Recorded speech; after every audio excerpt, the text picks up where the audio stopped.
Totoo nga ba na itong San Miguel Beer ay interesadong makuha ang serbisyo ng 6'7" na forward na si Kyle Balungay? Itong si Balungay, kung nabasa ninyo yung isang artikulo na lumabas mga ilang araw lang ang nakakaraan, sinabi ng Converge na kung sakaling hindi magpa-draft itong si Justin Baltasar, itong si Balungay ang kukunin nila na number 1 pick dahil napakahusay nito sa depensa, sa opensa at maaasahan pa, very athletic din. Pero syempre maraming umaasa na itong si Baltasar ay magpapadraft na talaga sa PBA at yan ang kukunin ng Converge. Ang balita din itong si Michael Phillips ng Lasal at itong si Will Gosum ay mag-a-apply din. So malamang itong si Gosum yan yung NCAA MVP, so malamang yan ang kunin ng Blackwater. At ang mapupunta dito sa Terra Firma ay baka itong si Balungay o kaya si Michael Phillips. At alam naman natin na kapag napunta sa Terra Firma yung player, malamang sa San Miguel yan mapupunta. Kaya kung sakaling i-draft ng Terra Firma itong si Kyle Balungay, asahan na natin na ibibigay din yan sa San Miguel Beer. Katulad ng ginawa ng Blackwater noon pagka-draft dito kay Ray Parks at kay Brandon Roser. Alam na natin na nangyari dyan. So mukhang ganyan ang mangyayari dito ngayon na itong si Kyle Balungay baka kunin ng Terra Firma at eventually dalhin dito sa San Miguel Beer. O baka naman derechahan, i-trade ng Terra Firma yung kanilang draft pick at ibigay na sa SMB para makuha ng San Miguel diretso itong si Balungay. Ilang beses na nating nabanggit ng San Miguel na nangangailangan ng isang power forward ngayon at mukhang ito si Balungay ang magiging solusyon dyan kapag nakuha nila. Kaya abangan na lang natin ang magiging sitwasyon dito kung saan itong San Miguel Beer may posibilidad na makakuha ng isa pang 6'7" Phil American na siya makatutulong dito sa kanilang lineup para lalo pa silang maging malakas para sa next season. Okay, ang balita natin ngayon ay mukhang itong Barangay Ginebra ay naghahanap ng paraan ngayon para matapos na yung serye. Ibig sabihin, hindi na nila papayagan pa na umabot ito ng Game 7. Ang balita kasi pag nag-Game 7 daw ay gagawin ito sa Batangas, pero sinabi na ni Coach Tim Cone na wala silang plano na paabutin pa ito ng Game 7 at bigyan ng momentum ang Meralco. So asahan natin na gagawin ng Ginebra ang lahat para pagdating ng Game 6 ay matapos na ang serye. Dalawang sunod na panalo na Ginebra at kitang-kita dito na hindi malaman ng Meralco ang gagawin dahil ang naging factor talaga dito sa nakaraang game ay yung jump shot ni Stan Hardinger, pumasok talaga. So nahirapan silang pigilin nito at nakita rin natin ang maganda kontribusyon ng ibang players ng Ginebra. Medyo hindi naging effective yung outside scoring ng Meralco. Ito si Banquero, naka 16 points ng first half para sa Meralco pero napigilan ng second half. Kaya sa tingin ko dapat dito sa Meralco merong strong start ulit. At kinakailangan magpatuloy yung scoring nila para mapigilan itong Ginebra. Kinakailangan yung strategy na ginamit nila noong Game 2 o noong Game 3 rather kung saan sila nanalo ay gamitin din nila para dito talunin ang Barangay Ginebra. Sa ngayon alam natin na gagawin lahat ng Meralco para makasurvive. Dahil syempre ang pinag-usapan dito hindi lang yung Meralco team, kung hindi maski na yung MVP group. Dahil kapag nanalo Ginebra dito, magiging all SMC na naman yung finals katulad nung nangyari sa Commissioner's Cup. At syempre bilang karibal nitong SMC group, ang MVP group ay hindi makakapayag dyan. Kaya tignan natin kung anong adjustment ang gagawin ni Coach Luigi Trillo dito sa ganitong klaseng sitwasyon kung saan alam na natin suki ng Ginebra itong Meralco Bulls. Kaya papayag kaya ulit ang Meralco na matalo na naman sila ng Ginebra sa playoffs. Mukhang itong TNT Tropang Giga ay meron daw tinitignan na paraan para mapalakas yung kanilang lineup. At isa sa kanilang kinukonsidera na kunin ay itong si JV Mocon.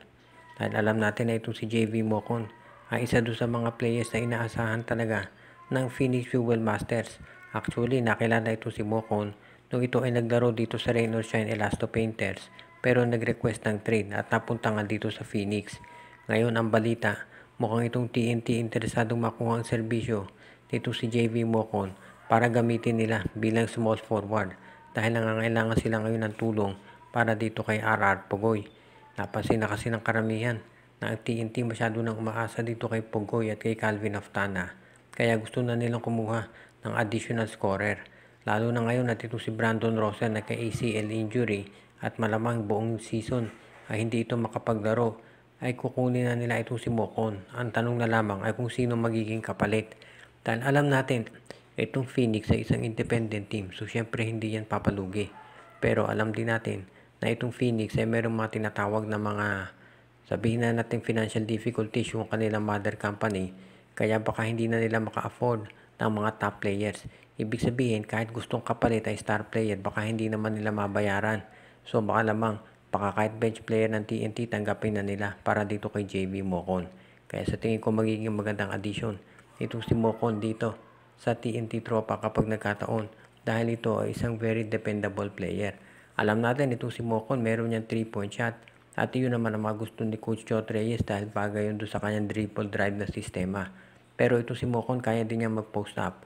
At isa yun sa magagandang aspeto ng kanyang laro.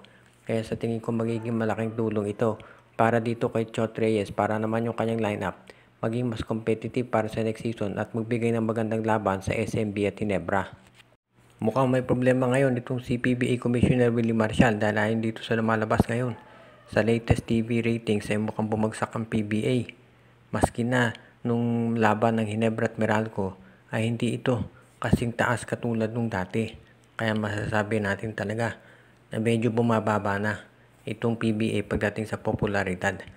Actually, ang isa pang problema dyan yung talagang broadcast situation ng PBA. Nasa Channel 9 ngayon itong PBA pero ang problema hindi maliwanag to doon sa mga karamihan.